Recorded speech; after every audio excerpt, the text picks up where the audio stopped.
The latest traffic death in Denver is a reminder that everyone needs to follow the rules. The state's plan to make healthcare cheaper is complicated, it is contentious, but it's worth taking time to understand. Advocates fighting with the city over changes to the 16th Street Mall had this same battle 40 years ago. So how'd we end up in the same place? Next, viewers want to know what they're digging up at a cemetery in the suburbs. Perhaps we don't want to know. And there's a little snow coming this week, which gives local TV news a chance to do what we do best: freak out. That's next. Let's start with a seemingly simple question tonight. What is a curb? Well, of course, it separates the street from the sidewalk, and it's not that big of a deal if you can also see the difference. But for those who cannot see, curb is a literal lifesaver, which is why advocates in Denver's blind community are pleading with the city right now, tonight, to reconsider the redesign of the 16th Street Mall. Our Steve Steger found this is a fight that they won decades ago. Curbs are the universal tactile indicator that you are about to leave the sidewalk and go into the street. And right now they run all along the 16th Street Mall, the signal that the sidewalk is ending and the bus lane is coming. But in new plans to redesign the mall, the city says it may be time for them to go. Brian Pinkerton is the mall's project manager. By removing the curb, we think we can increase the quality of the public space and also accessibility for people in wheelchairs should we close the block and have some kind of event in the block. Something that worries Dan Burke with the Colorado Center for the Blind. They want to take out all the curbs. We use curbs to navigate with. And Amanda Williams, a student at CCB. It is our indicator of when we are leaving the sidewalk. When you can put, your cane down there and it's, okay, this is where I am. This is a familiar fight. Burke mentioned it to Diane McGeorge, the founder of the Colorado chapter of the National Federation for the Blind. She said, oh, yeah, they wanted to do that back when they first put the mall in, which was in the late 70s as they were planning it then. And the blind had to work to make sure that the mall was, in fact, understandable, I guess, for blind travelers. The city says instead of curbs, the plans call for a buffer zone of sorts. And it will have trees, lights, and fixed furnishings in it, pretty much from end of block to end of block. Something these advocates say isn't enough. No matter how many planters or vendors or things you put in the way, I can always walk off without knowing until I'm in traffic. So the city's meeting with disability advocates right now to talk about the new hybrid curves. They insist the current design plans are ADA compliant, but the planner from the city says that they plan to listen and work with everyone. And they say that we are a long way from seeing the final designs for this. This is kind of a plan that they're going to give to an engineer, and then the engineer will draw up a real plan moving forward. And we may see curbs in that, but they're saying that it makes the space more accessible for people in wheelchairs if they're going to open it up and take the buses off, say for an event or something like that would make that more accessible. Yeah, because not everybody with a barrier to accessibility has the exact same barrier, so there's kind of competing interests sometimes. Yeah. All right, thank you, Steve. The city can reduce speed limits, it can add more protected bike lanes, but then cyclists in Denver have to do their part to keep themselves safe. And Denver police say that the driver who hit and killed a cyclist last night at Brighton Boulevard and 38th, that driver was doing nothing wrong. Detectives say that the cyclist ran a red light and was hit just before 10:30. Advocates for the cycling community acknowledge that this is a sad reminder for everyone to be more aware. It's a two-way street too. The cyclists got to pay attention to the rules of the road as well. I think we're equally responsible.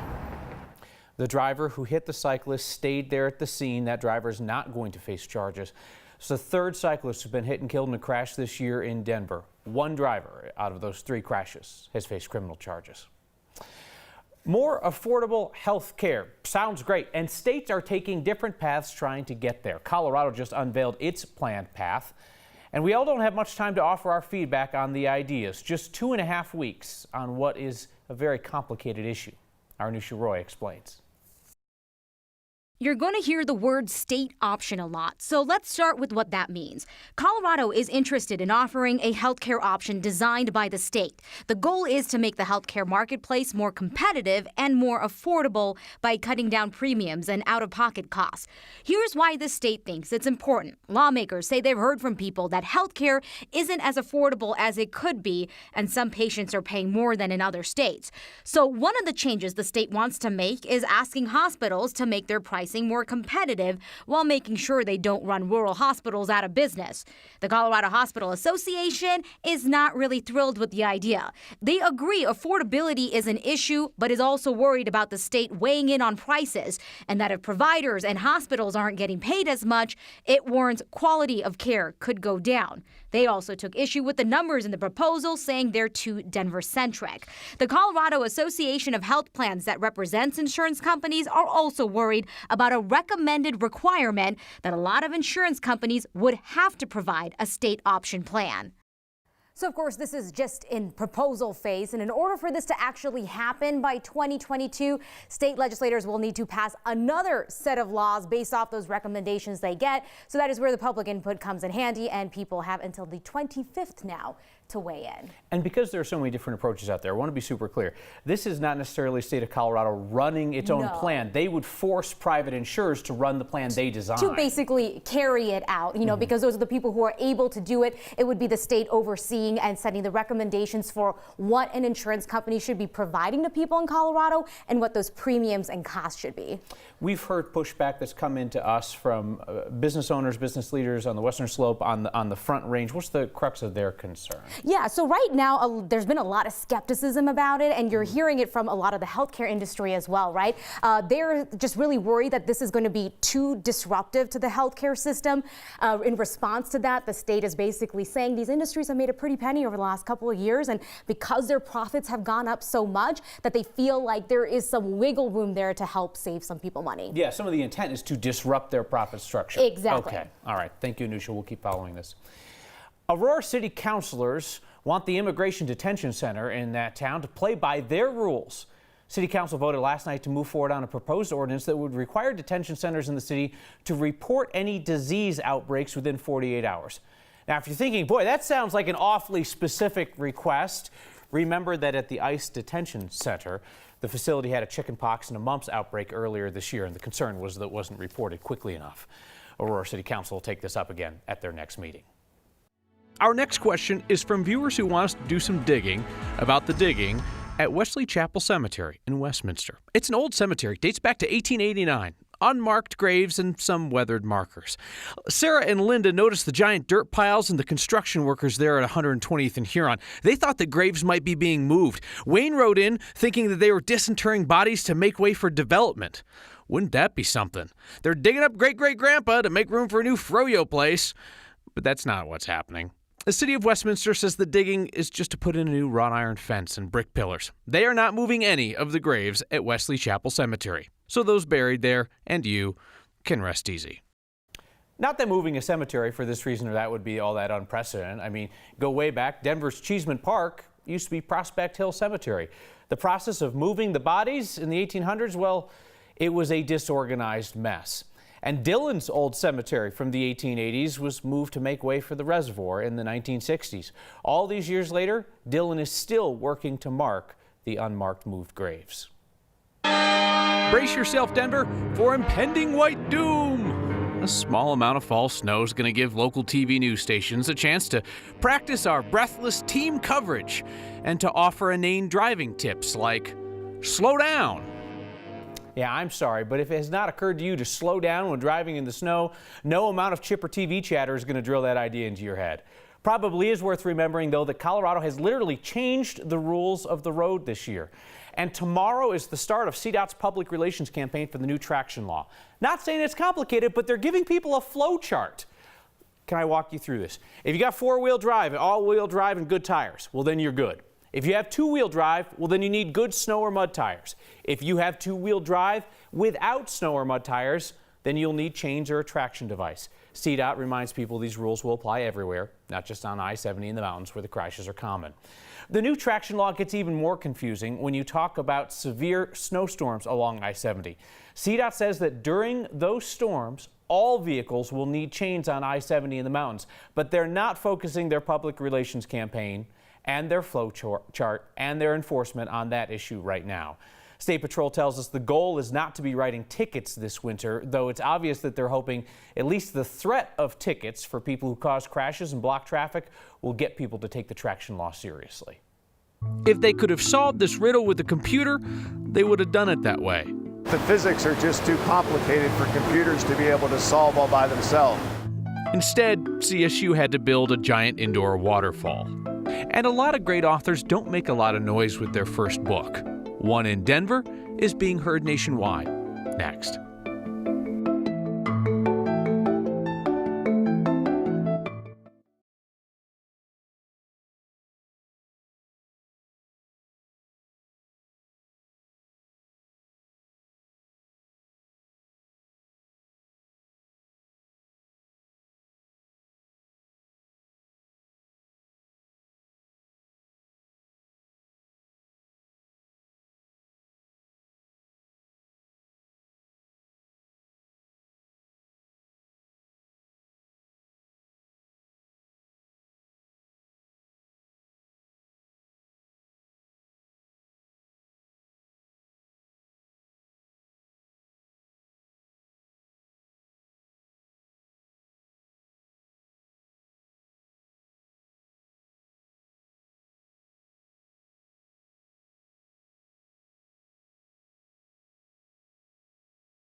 Hi there, welcome back. One of the cool things about forecasting in Colorado is we can go from summer weather to winter weather in 24 hours, and we're going to do that this week. Sunshine today, beautiful conditions up and down the Front Range over the higher terrain. Our high today, 80. We'll see this number again tomorrow, and then we'll watch that number drop about 50 degrees in 24 hours. The leading edge of a storm already kind of knocking on the door for Colorado. It's got Arctic air with it.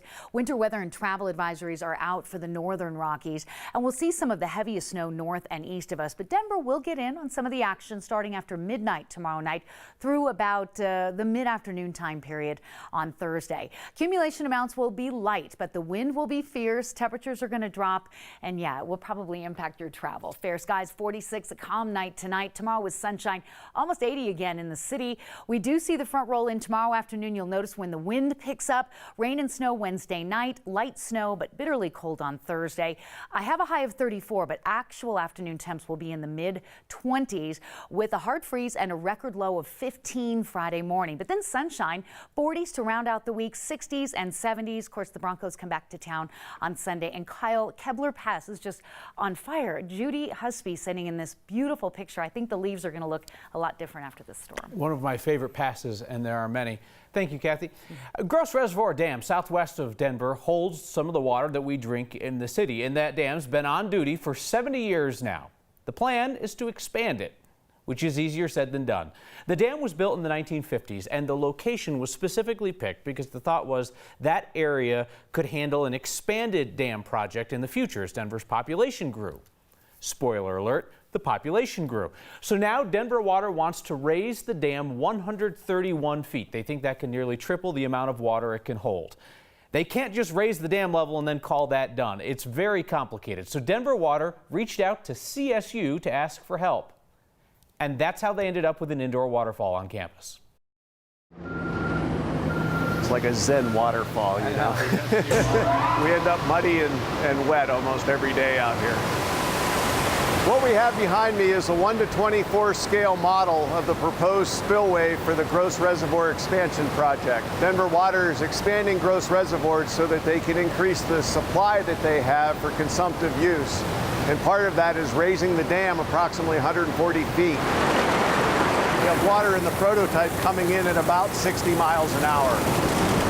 We take the energy out of the water in a very controlled environment and convey it safely downstream. The importance of the dam then is, should a flood come through, we design for what's called the probable maximum flood. This structure has to be able to safely convey that downstream into the receiving waters of South Boulder Creek.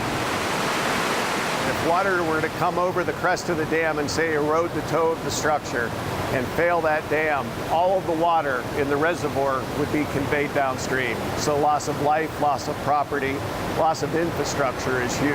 It's a little scary. You got to make sure you get it right. The margin for error is very, very slim with a structure like this. Go ahead. There's very few labs in the world left that are doing this type of research and this type of design engineering. A look at the indoor falls from photojournalist Travis Ketchatorian. Construction of the Gross Dam expansion and the new spillway is expected to be completed by the end of 2025. If your work is kind of boring, we sell gray metal boxes for a living. Hopefully you at least work with interesting people. At least I know they love me. And if it wasn't a problem, there wouldn't be a sign. That's next.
A lot of authors' first books barely make a ripple in the wide world of literature. Denver's Kali Fajardo-Anstine just released her first book in April, and it's up for a National Book Award. That is a big-time honor. The National Book Foundation just released its list of finalists. Kali's book Sabrina and Karina is one of the 5 finalists for the award's fiction category. We told you about her collection of 5 short stories that follow the lives of Chicanos growing up in Denver. She based the stories off her own experiences of growing up here. The billboard at Calumet and 2nd isn't advertising anything other than a sense of humor. Since it's coming down today, our Noel Brennan decided to share the backstory.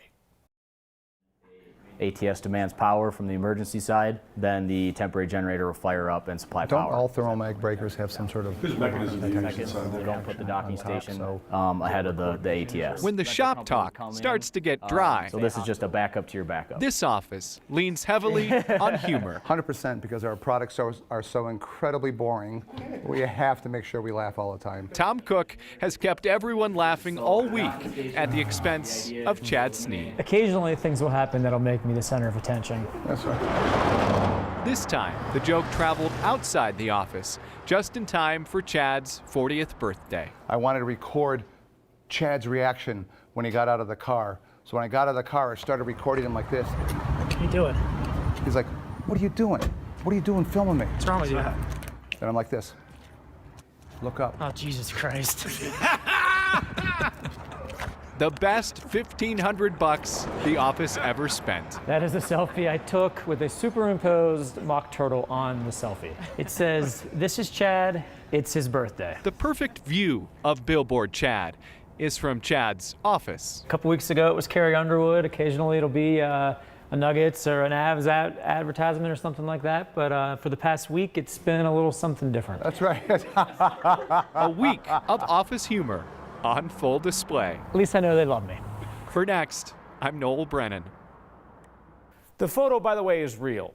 Chad says about 5 years ago he saved the stash when he was shaving a beard so he could take a funny photo, a decision he tells us he has regretted all week. It's a sign that living next to a bar in Silver Plume can bring some unwanted visitors around. That and your feedback next.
It's a sign of where people are going in Silver Plume these days. And it would appear to be down near the end of Main Street, not far from a bar, where the people who live there have put up a sign saying, "Not a bathroom, don't even think about it. You're on camera," suggesting that those dirty deeds will be caught on video. Next viewer named Kareen spotted this. "If we have said it once, we've said it a million times. There wouldn't be a sign if there wasn't an issue." So send us the signs you see. Email next@9news.com or use the hashtag #HeyNext. Both Sarah and Paige had seen the birthday ode to Chad at Calumet and 2nd. Sarah said, "We saw the sign and wondered about Chad. Thanks." Jim writes in, "Love that you're calling out all the news stations, including your own, for the impending snow team coverage. It's snow, people. Deal with it." Yes, it is going to snow later this week. I'm not sure if anybody's ever suggested this before, but maybe we should slow down. See you next time.